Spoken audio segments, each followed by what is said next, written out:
traeré a la memoria la obra de su Espíritu entre nosotros. Pues buenas tardes y bienvenidos a la introducción al Antiguo Testamento. La última clase que tuvimos, estuvimos viendo los capítulos 21 al 26 del libro de Jeremías, y básicamente lo que veíamos en el capítulo 21 era el rey variable, que decíamos que era Sedequías, con todos sus vaivenes, todos sus cambios, que iba a pedir oración, incluso a consultar al profeta Jeremías, pero luego no se atrevía a poner por obra lo que el profeta le estaba diciendo. Entonces veíamos la personalidad de este rey, cómo se movía de acuerdo a las circunstancias, con poco temor de Dios y mucho temor del hombre. Luego pasamos al capítulo 22, donde aparecen tres reyes deportados, que fueron Joacaz, Joacim y Joaquín, es decir, los anteriores a Sedequías, lo cual era un aviso de que aprendiera de lo que le habían pasado a sus antecesores por causa de su desobediencia, pero sin embargo él no va a tomar nota de esta importante lección. En el capítulo 23 lo titulé Dirigentes nocivos porque veíamos especialmente a los profetas, a los falsos profetas, cómo estaban transmitiendo un mensaje engañoso, un mensaje fácil de digerir, un mensaje halagüeño, pero sin embargo que no tenía ninguna consistencia porque estaban anunciando paz sin arrepentimiento. Y en el capítulo 24 veíamos la ilustración que ponía, o que mejor dicho, que Dios le puso al profeta sobre los higos buenos y los higos malos, en el sentido de los que habían sido deportados y los que habían quedado todavía en la tierra de Judá. Supuestamente los higos malos serían los que habían sido deportados porque habían sufrido toda esa experiencia dura, y los higos buenos serían los que habían quedado en la tierra de Judá. Sin embargo, es al revés. Los higos buenos, en ese sentido, son los que han sido deportados porque hay una promesa para ellos de que van a regresar, y los higos malos son los que se han quedado en tierra de Judá porque están persistiendo, están obstinados en seguir en sus pecados. Y luego veíamos finalmente el capítulo 26, donde Jeremías es llevado a causa de la profecía, a causa de la predicación en la que está denunciando el pecado, es llevado ante el tribunal, que en principio lo quieren matar, pero luego hay, ante su defensa, hay los jueces civiles, le van a defender, le van a absolver. Y veíamos también que en cambio otro profeta que se llamaba Urías, que estaba transmitiendo también un mensaje parecido al de Jeremías, de denuncia del pecado, va a sufrir la muerte, y veíamos cómo uno, Jeremías, es librado de la muerte y otro, Urías, es entregado a la muerte. Y lo comparábamos con lo que vemos en el libro de los Hechos, con los casos de Jacobo, el hermano de Juan, y Pedro. A Jacobo, Herodes Agripa I lo mandó matar y lo ejecutó de hecho, y al apóstol Pedro lo encarceló para matarlo también. Sin embargo, el apóstol Pedro fue librado milagrosamente por el envío de un ángel de parte de Dios, y veíamos ahí cómo Dios, pudiendo haber salvado a los dos, sin embargo entrega a uno a la muerte y el otro es librado por su intervención. Son decisiones que corresponden a Dios, que en su soberanía y en su sabiduría sabe en todo momento cómo hacer. Con el capítulo 21 tenemos la primera vez en la que se especifica bajo qué reinado están dadas las profecías. Eso significa que los 20 capítulos anteriores debieron de ser dados bajo Josías, que fue el primer rey durante el cual el profeta Jeremías estuvo ministrando, porque no hay nada en los capítulos anteriores, en los 20 capítulos anteriores, que diga qué rey era el que estaba al mando en ese momento. Luego entonces debemos suponer eso, porque aquí es cuando empieza a hacerse la enumeración de a quién corresponde cada profecía, y entonces tenemos estas secciones. Pero al mirar estas secciones resulta que nos encontramos con una dificultad, y la dificultad es que no están puestas en orden cronológico, porque Sedequías fue el último rey, y Joacim estaba antes que él, vino antes que él. Luego tenemos otra vez a Sedequías, que es el último, y luego tenemos a Joacim, que es el que estaba antes que él, y luego otra vez Sedequías. Por lo tanto, no estamos ante un orden cronológico, o sea, ante un orden en el tiempo de las profecías. Y cualquiera que lo mire esto un poco con detenimiento se encuentra aquí con una dificultad y dices, ¿cómo puede ser? Para poner un ejemplo que nos ayude a entender el asunto.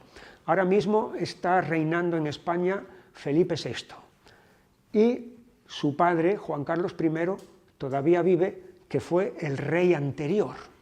Entonces, es como si aquí estuviéramos haciendo una historia de España donde decimos, bajo Felipe VI, bajo Juan Carlos I, bajo Felipe VI, bajo Juan Carlos I y bajo Felipe VI.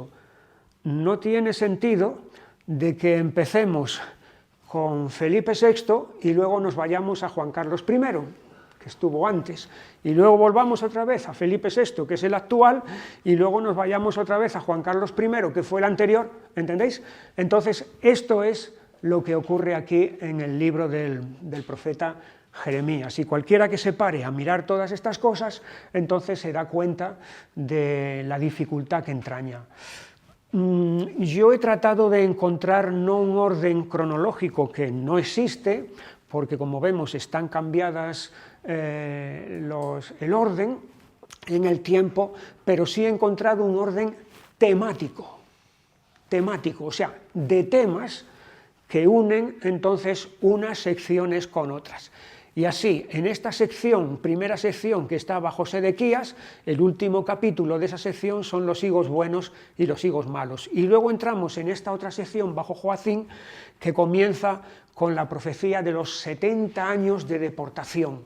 Luego entonces los higos buenos, de los que se está hablando, que son los deportados, son los 70 años que luego aquí bajo Joacim el profeta Jeremías estuvo anunciando. El último capítulo de esta sección es el capítulo 27, que es el símbolo de los yugos. Y bajo Sedequías, entonces, hay una negación, todo esto lo vamos a ver ahora a continuación, de ese símbolo de los yugos que el profeta ha empleado para decir tenéis que someteros bajo yugo al rey de Babilonia. El último capítulo de esta sección es la violación del pacto que la gente de Jerusalén comete al haber librado a los esclavos que tienen y luego arrepentirse de eso y volverlos otra vez a retener bajo su dominio. Es una violación del pacto, y entonces en la siguiente sección bajo Joacim tenemos que el primer capítulo es fieles al hombre, infieles a Dios. Es una tribu, que son los recabitas, que se abstienen de vino, que viven como nómadas, como pastores, no tienen casas fijas, sino habitan en tiendas, y no cultivan la tierra, sino que se dedican al pastoreo. Y esa gente ha sido a lo largo de las generaciones fieles al mandato que su antecesor les dio de vivir de esa manera. Y aunque el profeta Jeremías les dice tenéis que beber vino, ellos dicen no vamos a romper el mandato que nuestro antecesor nos dio de abstenernos de vino. Y entonces eso es lo que les sirve a Dios para decirles, fijaros, estos están siendo fieles a un mandato humano, a un mandato de hombre, y sin embargo mi nación, mi pueblo, me es infiel a mí. no es capaz de ser fiel a mi mandato, a mi ley y a mi palabra. Y en este siguiente capítulo, bajo Joacim, tenemos la quema del libro, cuando el rey, que está escuchando lo que el profeta Jeremías ha escrito, después de estar un momento escuchando, no soporta el mensaje y entonces rompe el libro y lo arroja a las llamas. Y entonces en la siguiente sección, que ya es bajo el rey Sedequías, vemos al profeta Jeremías encarcelado precisamente por seguir anunciando este mensaje que tenemos. Bueno, todo esto es para tratar de encontrar una lógica a por qué se han puesto las cosas, o sea, el orden de los acontecimientos está puesto así, de esta manera, en este libro, y no decir, vamos a empezar con Joacim, seguimos con Joacim, hasta que es deportado, y luego entramos con Sedequías, hasta que también es deportado. Eso sería lo que se debería de hacer, ¿no? Pero está puesto de esta manera. Bueno, es solamente por si acaso le ayuda a alguien a decir, aquí hay una lógica en todo este asunto. Bien, pues terminamos la semana pasada en el capítulo 26, cuando Jeremías es llevado ante el tribunal, y vamos a empezar en esta semana con el capítulo 27, con el símbolo de los yugos. Estamos allí, empezamos en el versículo 1. En el principio del reinado de Joacim, hijo de Josías, rey de Judá, vino esta palabra del Señor a Jeremías diciendo, el Señor me ha dicho así, hazte coyundas y yugos y ponlos sobre tu cuello, y los enviarás al rey de Edom y al rey de Moab y al rey de los hijos de Amón y al rey de Tiro y al rey de Sidón por mano de los mensajeros que vienen a Jerusalén a Sedequías, rey de Judá. Si alguien ha leído estos versículos detenidamente, se habrá dado cuenta de que parece que aquí hay una contradicción entre el versículo 1, que dice, en el principio del reinado de Joacim, y es cuando Dios le dice a Jeremías, ponte estos yugos en tu cuello, y luego en el versículo 3 dice, los enviarás al rey de Edom, etcétera, por mano de los mensajeros que vienen a Jerusalén a Sedequías, rey de Judá. Por lo tanto, el versículo 1 dice que el rey que está al cargo en ese momento de la nación es Joacim, y el versículo 3 dice que es Sedequías.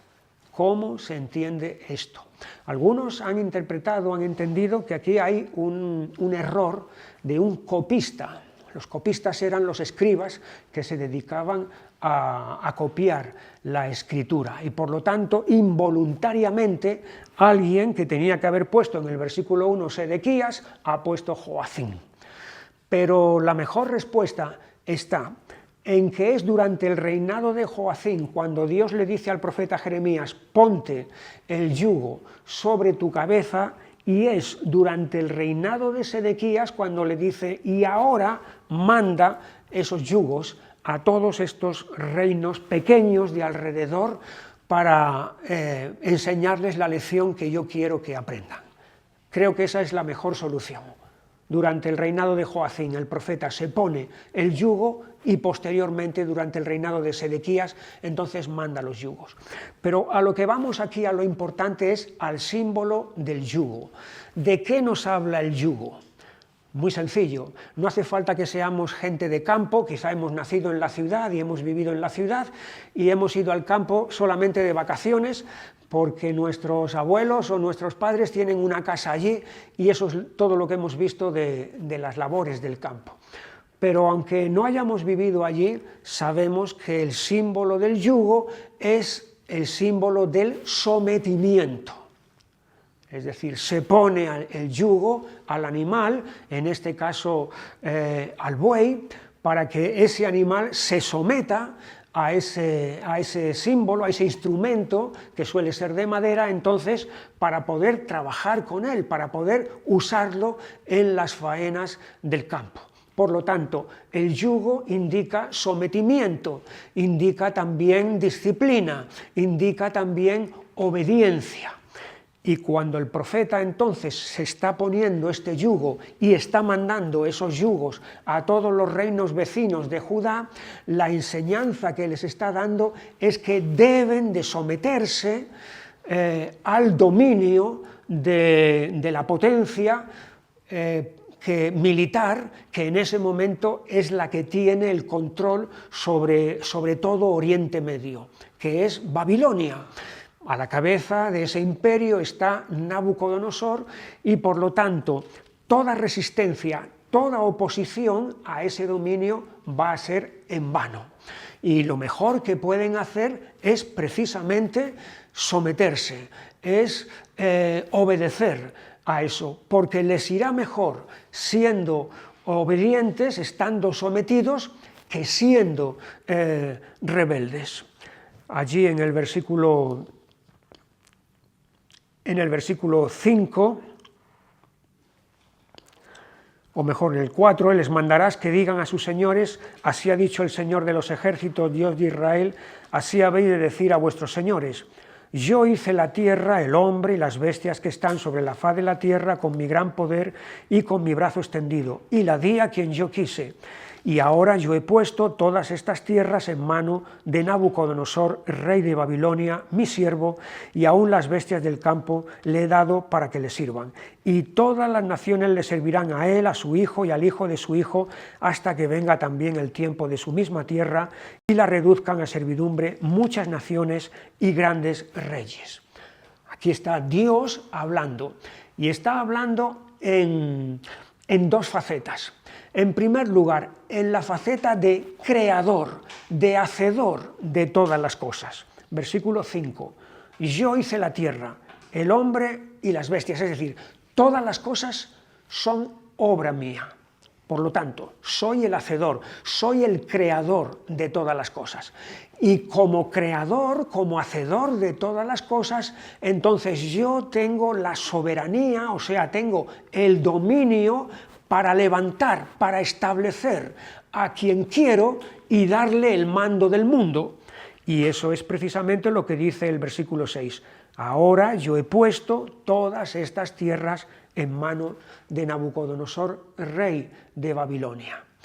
Por lo tanto, no es simplemente una cuestión de que es este hombre, este rey, el que a sí mismo se ha levantado y el que tiene la autoridad y el poder, sino que es Dios el que le ha dado el mando y la autoridad hasta que Dios mismo determine y se lo quite, se lo arrebate para entregárselo a otro. Entonces, dado que detrás de Nabucodonosor está la acción de Dios, resistir a Nabucodonosor es resistir a Dios. Oponerse a Nabucodonosor es oponerse a Dios. Por lo tanto, lo que Dios está diciendo aquí es que sometan su cuello, es decir, obedezcan a lo que en este momento a quien está mandando en todo ese territorio extenso, porque de lo contrario las consecuencias van a ser muy perjudiciales, muy dañinas.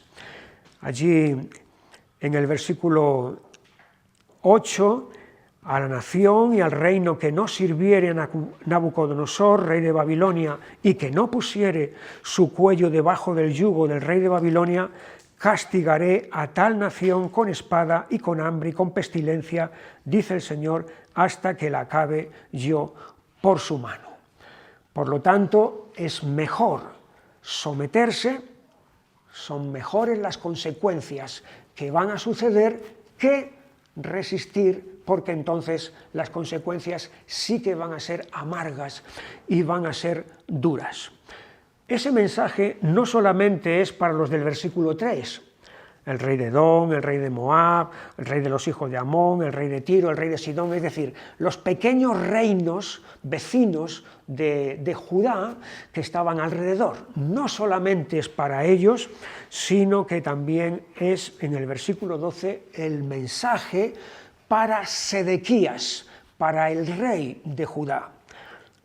Hablé también a Sedequías, rey de Judá, conforme a todas estas palabras, diciendo: someted vuestros cuellos al yugo del rey de Babilonia y servidle a él y a su pueblo y vivid.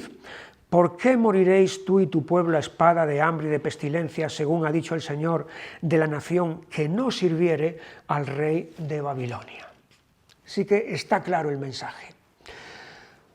Y lo que se añade aquí además es: no prestéis atención, una y otra vez se les dice esto, no prestéis atención a los falsos profetas que os están diciendo lo contrario, que podéis resistir y que si resistís vais a vencer y vais a libraros de este dominio.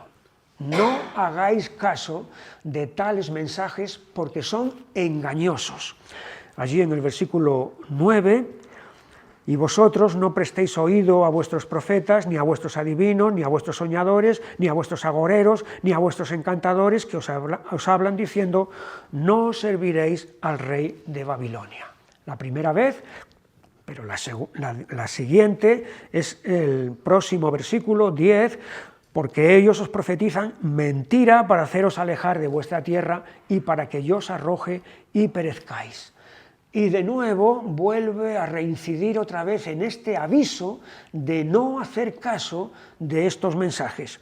Versículo 14: no oigáis las palabras de los profetas que os hablan diciendo: no serviréis al rey de Babilonia, porque os profetizan mentira. Porque yo no los envié, dice el Señor, y ellos profetizan falsamente en mi nombre, para que yo os arroje y perezcáis vosotros y los profetas que os profetizan. Por lo tanto, no hay duda de lo que hay que hacer con este símbolo de los yugos. Ya dijimos cuando comenzamos el libro del profeta Jeremías que una de las formas que él utiliza para ilustrar su mensaje son las comparaciones familiares tomadas de la vida cotidiana, que la gente puede entender muy bien de lo que les está hablando, y también el otro medio que él utiliza para transmitir su mensaje es por medio de símbolos. Y aquí entonces este símbolo de los yugos la gente lo puede entender perfectamente porque lo están viendo y están trabajando con ello desde su nacimiento hasta su muerte prácticamente. Después de esta palabra clara, rotunda, terminante, el siguiente capítulo nos encontramos con que hay una negación del símbolo, o sea, una negación del mensaje que Jeremías está trayendo. Si Jeremías está diciendo: someted vuestro cuello al yugo del rey de Babilonia, en el capítulo 28 tenemos a uno de esos falsos profetas, al cual se le llama por nombre, se le identifica, trayendo precisamente el mensaje opuesto al que Jeremías está trayendo. Capítulo 28, versículo 1: aconteció en el mismo año, en el principio del reinado de Sedequías, rey de Judá, en el año cuarto, en el quinto mes, que Ananías, hijo de Azur, profeta que era de Gabaón, me habló en la casa del Señor delante de los sacerdotes y de todo el pueblo, diciendo: así habló el Señor de los ejércitos, Dios de Israel, diciendo: quebranté el yugo del rey de Babilonia. Dentro de 2 años haré volver a este lugar todos los utensilios de la casa del Señor que Nabucodonosor, rey de Babilonia, tomó de este lugar para llevarlos a Babilonia, y yo haré volver a este lugar a Jeconías, que es Joaquín, hijo de Joacim, rey de Judá, y a todos los transportados de Judá que entraron en Babilonia, dice el Señor, porque yo quebrantaré el yugo del rey de Babilonia. Aquí tenemos el caso explícito, el caso concreto de uno de esos muchos falsos profetas, pero aquí tiene nombre, se llama Ananías, y está desafiando públicamente al profeta Jeremías delante de los sacerdotes y delante del pueblo, diciendo exactamente las palabras contrarias a las que el profeta ha traído. Es decir, lo que está haciendo es negando que el profeta Jeremías esté diciendo la verdad, y la verdad está de su propia parte. E incluso él invoca el nombre de Dios, así habló el Señor de los ejércitos, Dios de Israel, es decir, es la fórmula que utilizan todos los profetas verdaderos. Él, falso, la está empleando también, haciéndose pasar como un profeta verdadero, cuando en realidad es un mentiroso, es un engañador. Y no solamente eso, sino que además lo que va a hacer es el símbolo que Jeremías ha empleado, que es el yugo. Este hombre lo que va a hacer va a ser romperlo delante de todos. Versículo 10. Entonces el profeta Ananías quitó el yugo del cuello del profeta Jeremías y lo quebró. Para dar todavía más fuerza a sus palabras, para dar todavía más consistencia a lo que está diciendo, impresionar también a toda su audiencia que lo está viendo. El yugo se puede romper, efectivamente, porque es de madera, y por lo tanto la ilustración es bien evidente. Así Dios va a quebrantar también el yugo de Nabucodonosor. Es una profecía contraria. Él dice que en 2 años van a volver los deportados. Es totalmente opuesto, porque Jeremías dijo, si volvamos a 25, al capítulo 25 y versículo 11, toda esta tierra será puesta en ruina sin espanto, y servirán estas naciones al rey de Babilonia 70 años. Jeremías dice, son 70 años de deportación lo que va a haber. Este hombre, Ananías, dice, son 2 años lo que va a haber de deportación. Esta es la negación del símbolo, la negación del mensaje, la negación de la palabra de Dios. Son esta clase de hombres que predicaban paz, paz, shalom, shalom. Qué palabra más bonita, qué palabra más agradable.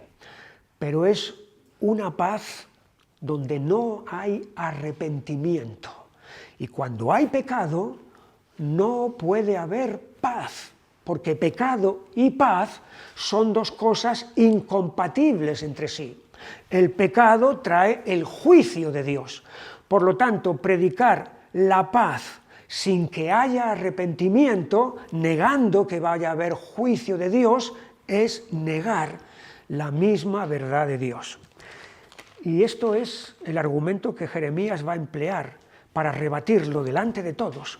Versículo 8. Los profetas que fueron antes de mí y antes de ti en tiempos pasados profetizaron guerra, aflicción y pestilencia contra muchas tierras y contra grandes reinos. Claro, porque cuando hay pecado, la consecuencia es desastre. Cuando hay pecado, la consecuencia es el juicio de Dios, en forma de guerras, de aflicciones, de pestilencias, etcétera, etcétera. Y Jeremías está aludiendo a esa relación verdadera que hay entre el pecado y el juicio de Dios. Versículo 9.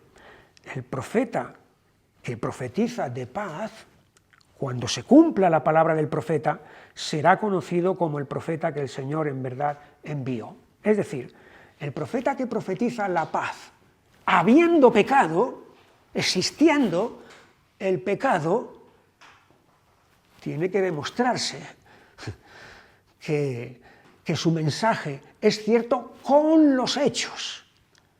Y los hechos cada vez desmienten que pueda haber paz existiendo el pecado.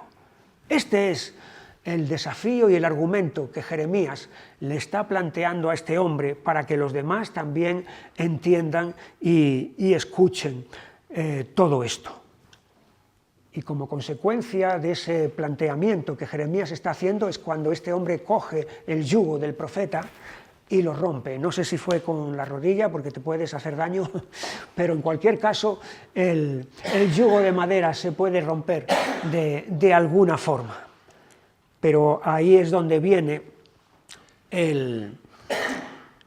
la palabra que el Señor da a Jeremías, versículo 13, ve y habla a Ananías diciendo, así ha dicho el Señor, yugos de madera quebraste, mas en vez de ellos harás yugos de hierro. Y los yugos de hierro ya son irrompibles y por lo tanto eso significa que ese dominio de Nabucodonosor sobre todos esos territorios va a ser un yugo de hierro, que no hay forma de romperlo como este falso profeta estaba tratando de decir. Y para ilustrar la clase de dominio del rey de Babilonia tenemos los versículos 13, el versículo 14. Porque así ha dicho el Señor de los ejércitos, Dios de Israel, yugo de hierro puse sobre el cuello de todas estas naciones para que sirvan a Nabucodonosor, rey de Babilonia, y han de servirle, y aún también le he dado las bestias del campo. Y a continuación viene la sentencia que el profeta pronuncia contra este hombre de parte de Dios. Y la sentencia la tenemos allí en el versículo 15. Entonces dijo el profeta Jeremías al profeta Ananías, ahora oye Ananías, el Señor no te envió y tú has hecho confiar en mentira a este pueblo. Por tanto, así ha dicho el Señor, he aquí que yo te quito de sobre la faz de la tierra, morirás en este año porque hablaste rebelión contra el Señor. Y en el mismo año murió Ananías en el mes 7. Sí que hay una sentencia de muerte contra este hombre. ¿Sabes cuánto tiempo tardó en cumplirse esta sentencia de muerte desde que el profeta dijo esta palabra hasta que este hombre murió? 2 meses. En el mismo año murió Ananías en el mes 7. Cuando miramos en el capítulo 28, versículo 1, dice, aconteció en el mismo año, en el principio del reinado de Sedequías, rey de Judá, en el año 4, en el quinto mes sucede toda esta escena de los yugos. Y en el 7º mes, este hombre muere. El hombre que profetizó que a los 2 años volverían los deportados, en cuestión de 2 meses, muere como causa de esta sentencia que Dios pronuncia contra él por haber sido un engañador. Aquí tenemos cómo hay una negación de la palabra, una oposición al mensaje de Dios. No es nuevo y no será la última ocasión. De hecho, cuando miramos en el libro de los Hechos, cuando el Evangelio se está predicando, vemos que la oposición a la palabra, la oposición a la predicación, es una constante en ese libro de los Hechos. Así, por ejemplo, tenemos el capítulo 13, nada más empezar Pablo y Bernabé su primer viaje misionero. Tenemos allí el versículo 8, cuando llegan a Chipre, y entonces Pablo está predicándole el Evangelio al procónsul Sergio Pablo. El versículo 7, llamando a Bernabé y a Saulo deseaba oír la palabra de Dios, un oído atento, un corazón sediento, pero le resistía. Elimas, el mago, pues así se traduce su nombre, procurando apartar de la fe al procónsul. Aquí tenemos ya un caso en el que la predicación del mensaje encuentra una oposición por parte de un enemigo del Evangelio. En el versículo 45 de este mismo capítulo, o mejor 44, el siguiente día de reposo, se juntó casi toda la ciudad para oír la palabra de Dios. Pero viendo los judíos la muchedumbre, se llenaron de celos y rebatían lo que Pablo decía, contradiciendo y blasfemando. Así que otra vez, de nuevo, tenemos cómo la predicación de la palabra suscita la oposición a esa palabra. Es lo que le pasó a Jeremías y es lo que le va a pasar a cualquier siervo de Dios, a cualquier predicador de la palabra. Va a encontrar, sí, oídos atentos, pero también se va a encontrar con aquellos que le contradicen y lo rebaten. Y así llegamos al capítulo 29. Los capítulos 29 al 33 forman una sección, podemos decir, especial dentro del libro de Jeremías. Una sección especial porque se tratan de unos capítulos en los que Dios está hablando de bendiciones, de las bendiciones venideras, de los propósitos de bendición que tiene para su pueblo. El profeta ya ha anunciado muchos juicios terribles a causa de la obstinación del pueblo. Pero estos capítulos aquí forman una parte en la que vemos a Dios hablando de otra manera en su misericordia y en su gracia sobre el plan de bendición y de restauración que tiene para con su pueblo. Y aquí tenemos entonces en este capítulo 29 lo que yo he llamado la carta consolatoria. Versículo 1. Estas son las palabras de la carta que el profeta Jeremías envió de Jerusalén a los ancianos que habían quedado de los que fueron transportados, y a los sacerdotes y profetas y a todo el pueblo que Nabucodonosor llevó cautivo de Jerusalén a Babilonia. Así que el profeta les escribe una carta. La carta es uno de los medios de comunicación que la humanidad ha empleado a lo largo de todos los tiempos, ¿verdad? Sí. Y aquí el profeta Jeremías está empleando ese método de una carta. Es el método que luego en el Nuevo Testamento vamos a ver que emplean Pablo, Santiago, Pedro, Juan, el autor de la carta a los hebreos. O sea, quitando los 4 evangelios y quitando el libro de Apocalipsis, los otros restantes documentos del Nuevo Testamento, o sea, 22 de los 27 que hay, 22 son cartas. O sea, la inmensa mayoría de los documentos que tenemos del Antiguo Testamento son cartas. Es un mensaje transmitido a través de la carta.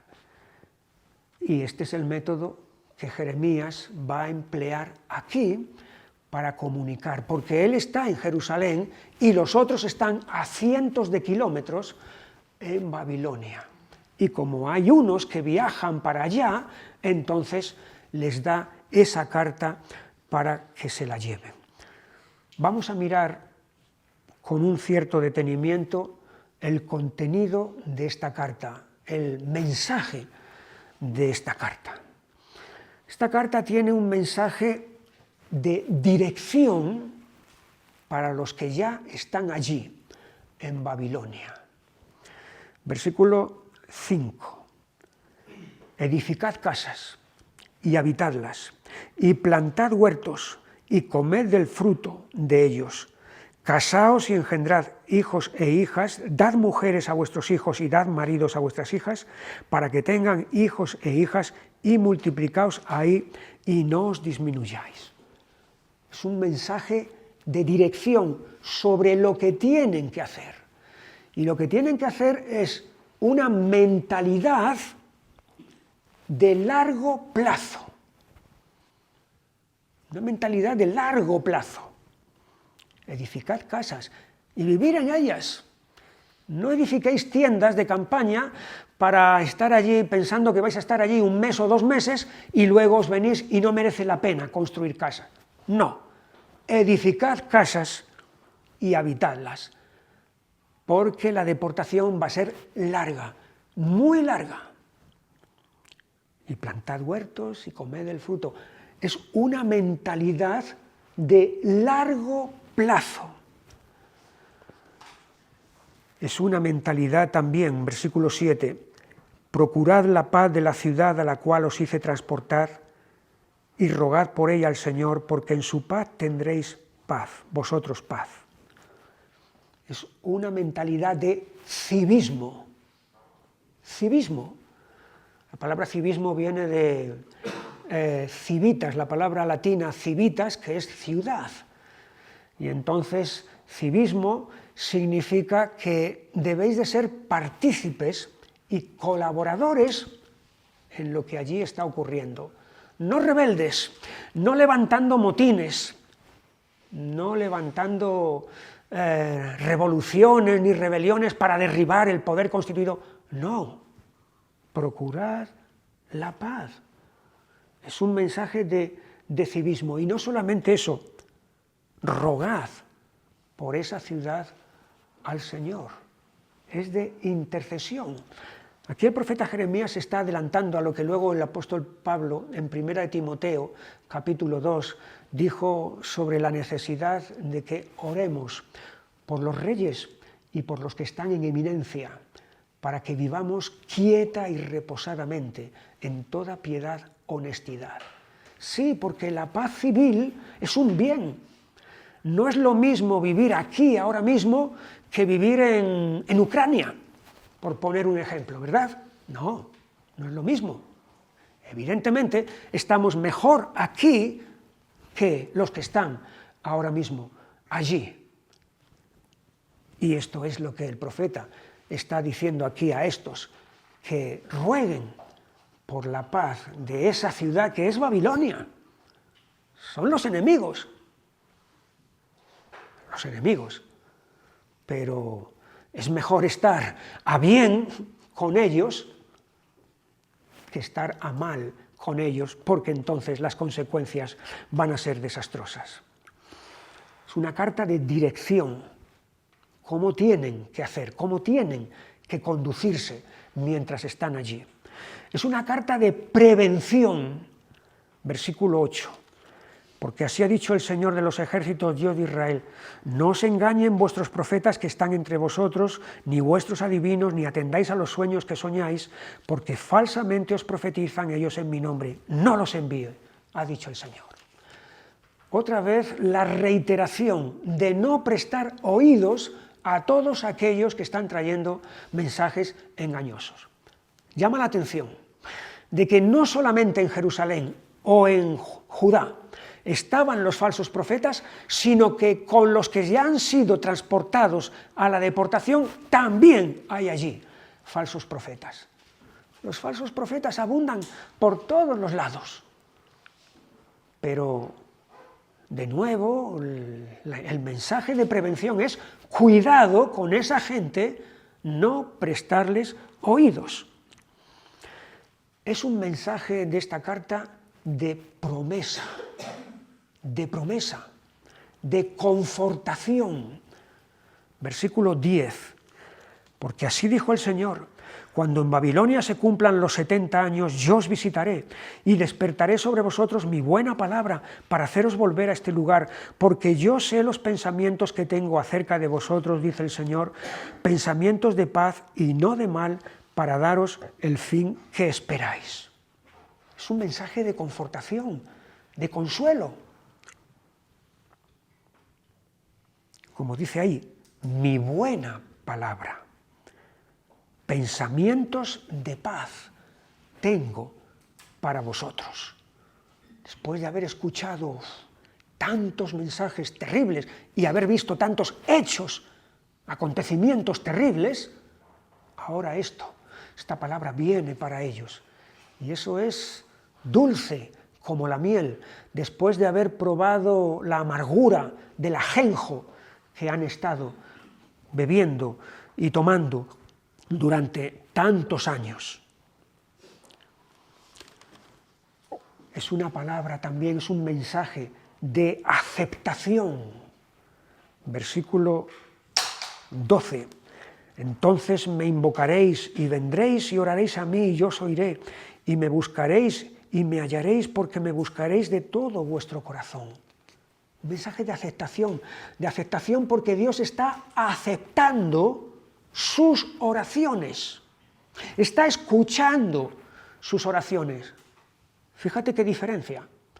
Hay un momento en el que Dios le dice al profeta: no ores por este pueblo. No solamente un momento, en varios momentos Dios le dice al profeta: no ores por este pueblo, no intercedas por ellos. De hecho, aunque Moisés y Samuel se pusieran delante de mí, no estaría mi voluntad con este pueblo. Esa fue la palabra que Dios le dio al profeta. Pero ahora hay aquí, cuando pasen estos 70 años, hay una palabra totalmente diferente. Me invocaréis y vendréis y oraréis a mí y yo os oiré. Y me buscaréis y me hallaréis. Es una palabra de aceptación. Es un mensaje el de esta carta de restauración. Ha habido un hundimiento total de la nación. Ha caído en el abismo. Pero llega el día de la restauración. Versículo 14. Y seré hallado por vosotros, dice el Señor, y haré volver vuestra cautividad y os reuniré de todas las naciones y de todos los lugares a donde os arrojé, dice el Señor, y os haré volver al lugar de donde os hice llevar. Así que todo lo perdido, la tierra que la habéis perdido, se vuelve a recuperar. La tierra de la que habéis sido desposeídos, la vais otra vez a poseer de nuevo. No vais a ser desarraigados para siempre. Vais a volver otra vez a vuestras raíces, a vuestra tierra. Es un mensaje de restauración a los deportados. Es un mensaje también de retribución. En el versículo 21, así ha dicho el Señor de los ejércitos, Dios de Israel, acerca de Acab, hijo de Colaías, y acerca de Sedequías, hijo de Maasías, que os profetizan falsamente en mi nombre: he aquí los entrego yo en mano de Nabucodonosor, rey de Babilonia, y él los matará delante de vuestros ojos.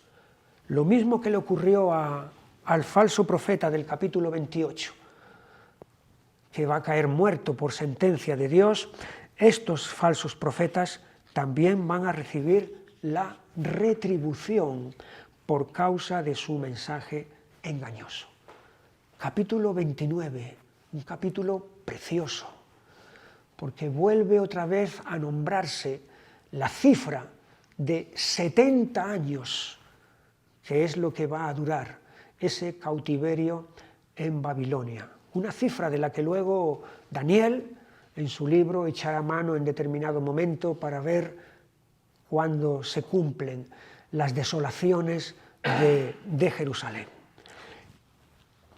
Pasamos al capítulo 30. Capítulo 30 lo he titulado Doble profecía, aflicción y salvación. Ya dijimos en su momento, me parece que fue cuando el profeta Isaías, en el capítulo 7, de que en los profetas hay ocasiones en las que hay palabras que tienen un doble cumplimiento. Un cumplimiento cercano, inmediato en el tiempo, y un cumplimiento pleno, lejano en el tiempo. Un cumplimiento parcial en el tiempo cercano y un cumplimiento total en el tiempo lejano.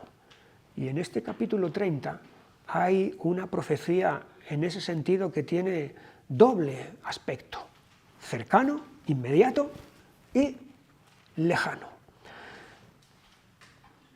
Profecía sobre la aflicción y la salvación lejana. en primer lugar. Estamos en el 30, versículo 5, porque así ha dicho el Señor: hemos oído voz de temblor, de espanto y no de paz. Inquirid ahora y mirad si el varón da a luz, porque he visto que todo hombre tenía las manos sobre sus lomos, como mujer que está de parto, y se han vuelto pálidos todos los rostros. Aquí vemos una de esas innumerables ilustraciones que el profeta Jeremías usa para describir, en este caso, la angustia y el miedo de lo que va a pasar. Y es el varón que dice: todo hombre tenía las manos sobre sus lomos, de miedo, entonces, como si fuera una mujer que está a punto de dar a luz. Es un día terrible versículo 7. Ah, cuán grande es aquel día, tanto que no hay otro semejante a él, tiempo de angustia para Jacob. Tiempo de angustia para Jacob. Y lo está describiendo en unos términos que no indican simplemente lo que ha pasado, lo que va a pasar con los que han sido o van a ser deportados a Babilonia. Aquí se está hablando de un día mucho peor de todo esto que aquí se está mencionando. En ese sentido, esto se parece a lo que Jesús anunció en Mateo 24 y versículo 21, porque habrá entonces gran tribulación, cual no la ha habido desde el principio del mundo hasta ahora, ni la habrá. Gran tribulación, nunca. Y han ocurrido cosas en este mundo, y han ocurrido desgracias y malos momentos, pero está por llegar una que supera a todas las demás. Y las palabras que el profeta Jeremías está empleando aquí: ah, cuán grande es aquel día, tanto que no haya otro semejante a él, tiempo de angustia para Jacob, hacen referencia precisamente a un día de ese estilo. Pero ese día terrible es un día de salvación también, pero de ella será librado.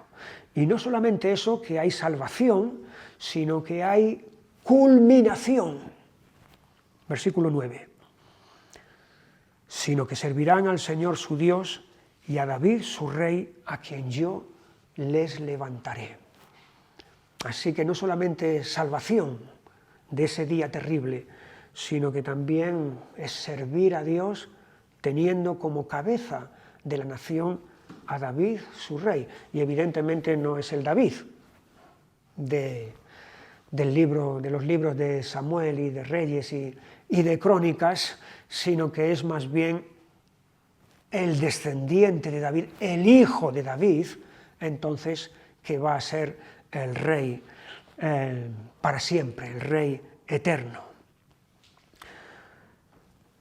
Esta es la profecía sobre la aflicción y la salvación lejana en el tiempo, acerca de Israel. En ese sentido, si vamos un momento a la carta a los Romanos, en el capítulo 11,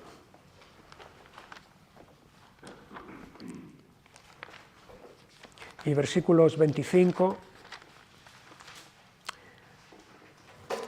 al 27, dice: porque no quiero, hermanos, que ignoréis este misterio, para que no seáis arrogantes en cuanto a vosotros mismos, que ha acontecido a Israel endurecimiento en parte, hasta que haya entrado la plenitud de los gentiles, y luego todo Israel será salvo, como está escrito: vendrá de Sión el libertador, que apartará de Jacob la impiedad, y este será mi pacto con ellos cuando yo quite sus pecados. Así que hay aquí un endurecimiento en parte de Israel actual.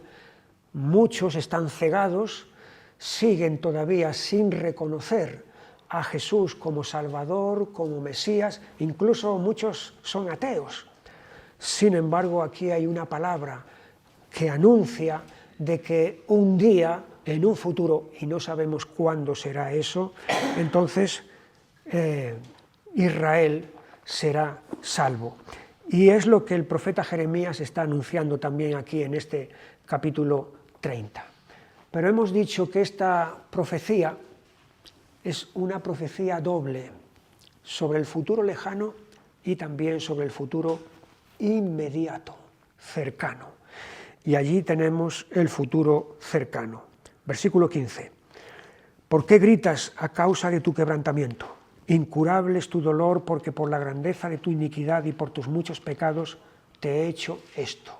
Esta es la aflicción cercana. Pero ahí está la curación, versículo 17, mas yo haré venir sanidad para ti, sanaré tus heridas, dice el Señor, porque desechada te llamaron diciendo, esta es Sión de la que nadie se acuerda. El profeta está hablando de la Sión de entonces, de la Sión que él conoce. Y en el versículo 18, así ha dicho el Señor, he aquí que yo hago volver los cautivos de las tiendas de Jacob, y de sus tiendas tendré misericordia, y la ciudad será edificada sobre su colina, y el templo será asentado según su forma.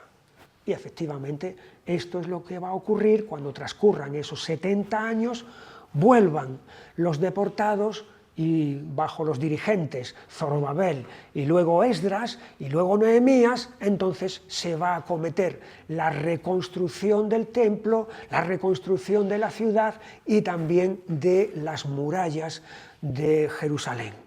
Por lo tanto, esta parte de la profecía es sobre un tiempo cercano, un tiempo inmediato. Y finalmente se alude, en versículo 22, me seréis por pueblo y yo seré vuestro Dios, donde se va a cumplir el propósito que Dios tuvo desde el principio para con Israel. Esta frase, me seréis por pueblo y yo seré vuestro Dios, aparece ya en Éxodo 6, 7. Antes de que se produzca la salida de Egipto, cuando todavía ellos están bajo la esclavitud, versículos 6, 7, y os tomaré por mi pueblo y seré vuestro Dios, y vosotros sabréis que yo soy el Señor vuestro Dios, que os sacó de debajo de las tareas pesadas de Egipto. Os tomaré por mi pueblo y seré vuestro Dios. Ese es el propósito, ese es el plan desde el principio, desde el origen. Y ahora, en esta profecía del capítulo 30 de Jeremías, Dios vuelve de nuevo a recordar esto. Me seréis por pueblo y yo seré vuestro Dios.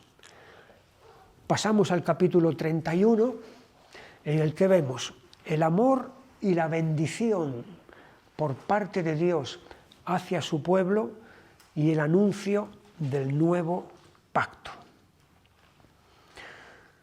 El amor de Dios por su pueblo se manifestó ya al comienzo de la historia de Israel.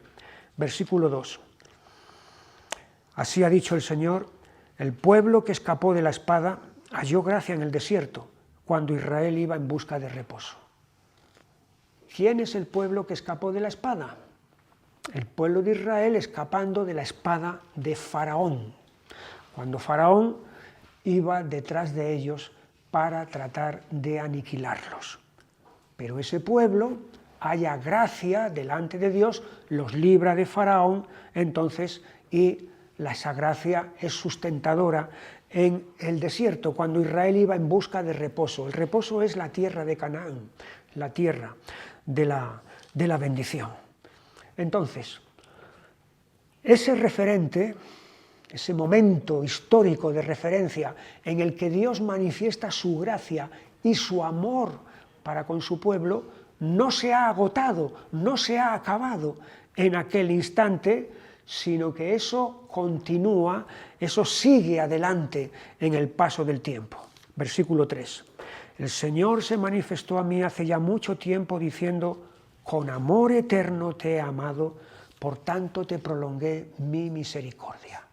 No solamente te amé cuando te saqué de Egipto y se agotó mi amor allí y se acabó, sino que ese amor es eterno y por eso lo estoy prolongando en el tiempo, continúa en el tiempo. Han pasado los siglos, pasan los milenios, pero mi amor permanece entonces sobre ti.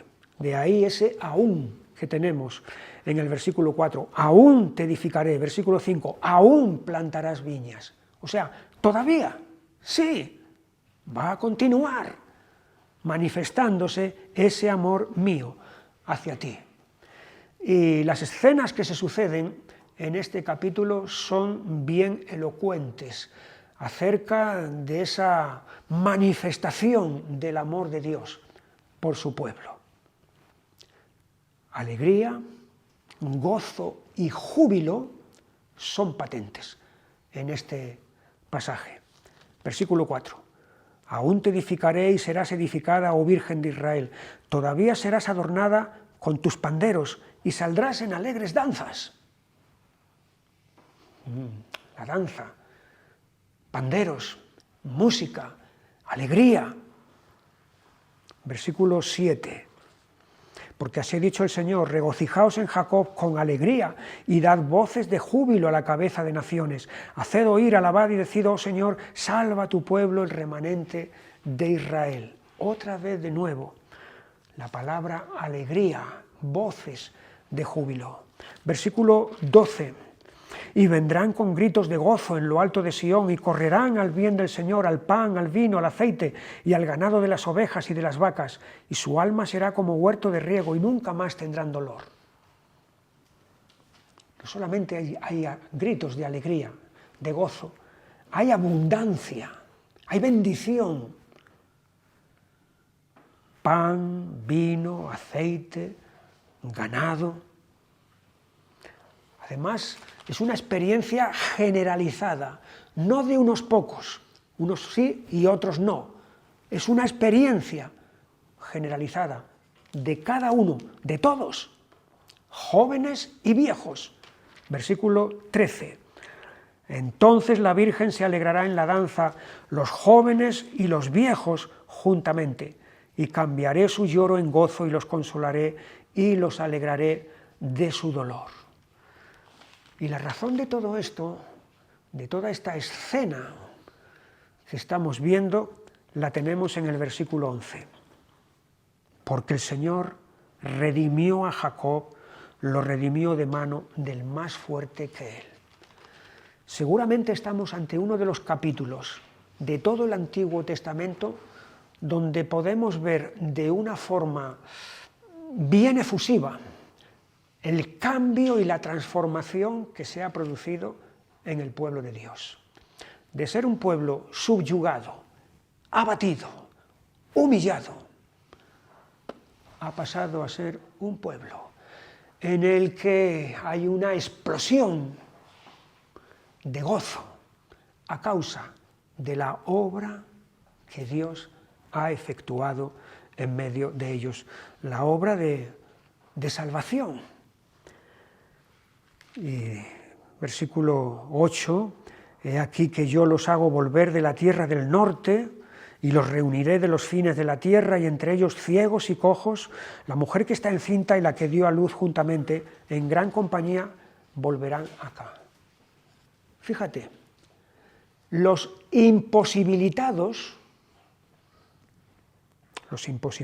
son los ciegos, los cojos, la mujer que está encinta y la que dio a luz juntamente, porque realizar un viaje tan largo de retorno parece que es solamente apto para los fuertes, para los sanos, para los jóvenes, pero los ciegos, los cojos, la mujer que está encinta, la mujer que acaba de dar a luz, no están en condiciones de efectuar ese retorno.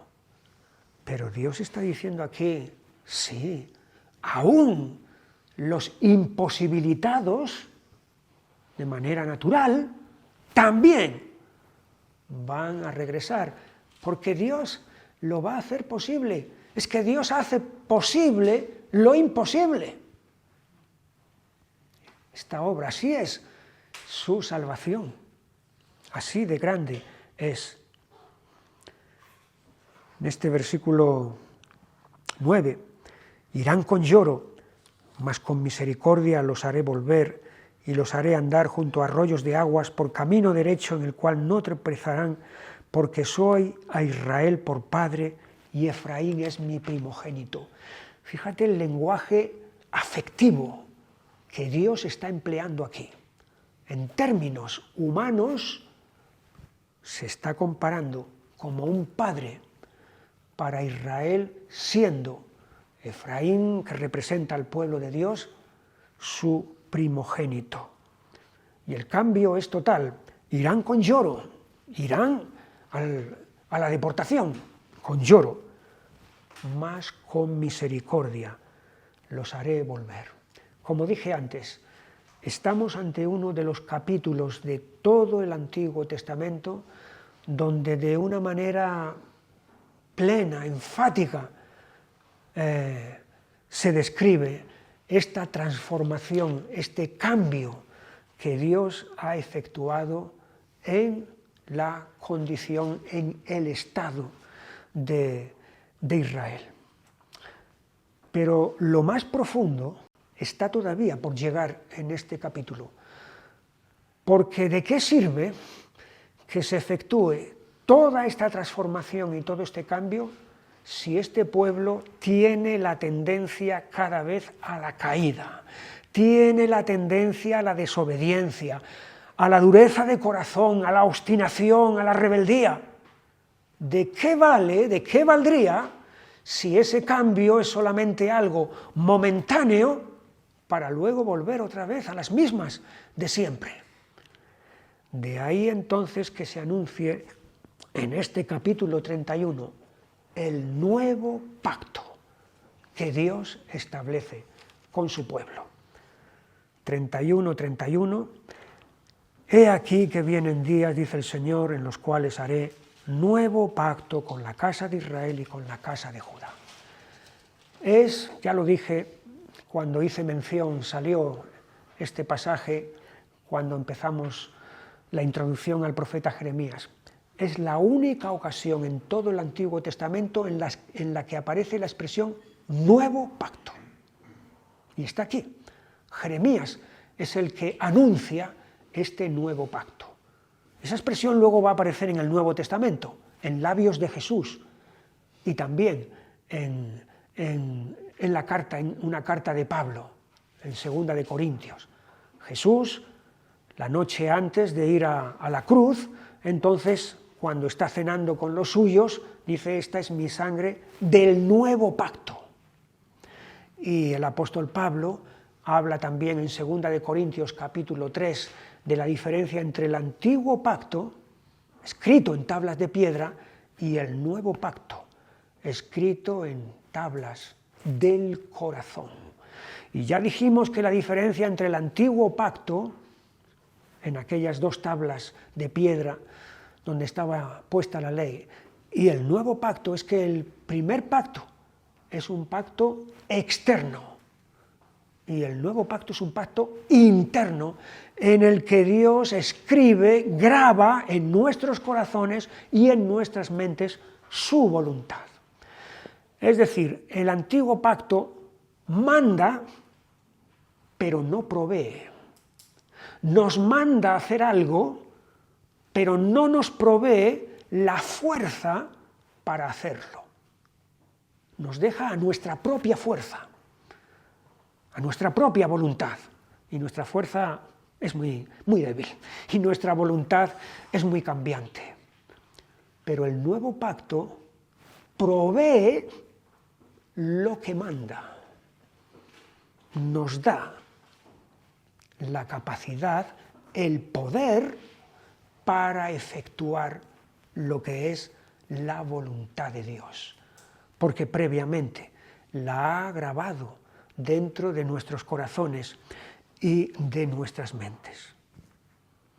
De esta manera es como Dios se asegura de que esa bendición de la que ha estado hablando en el capítulo 31, de tanto gozo y alegría, no sea solamente algo pasajero y algo efímero que pasa y se acabó, sino que es algo que va a permanecer porque hay una disposición en el corazón del pueblo para permanecer dentro de la voluntad de Dios. Ese nuevo pacto, versículo 33, pero este es el pacto que haré con la casa de Israel después de aquellos días, dice el Señor, daré mi ley en su mente y la escribiré en su corazón, y yo seré a ellos por Dios, y ellos me serán por pueblo.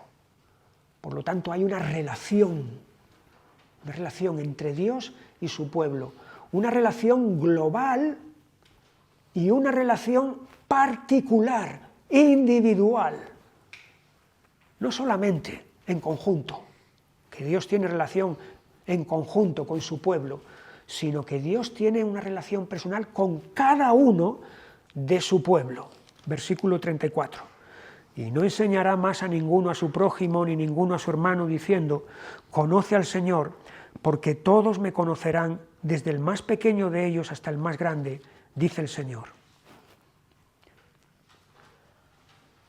Todos me conocerán, desde el más pequeño hasta el más grande, individualmente, personalmente, no solo colectivamente, porque a veces las cosas colectivas o las cosas generales uno puede decir solamente soy un número aquí en medio de una masa y nada más, pero no, es que Dios quiere tener una relación personal contigo y conmigo y que tengamos un conocimiento personal, no a través de terceros, no a través de intermediarios.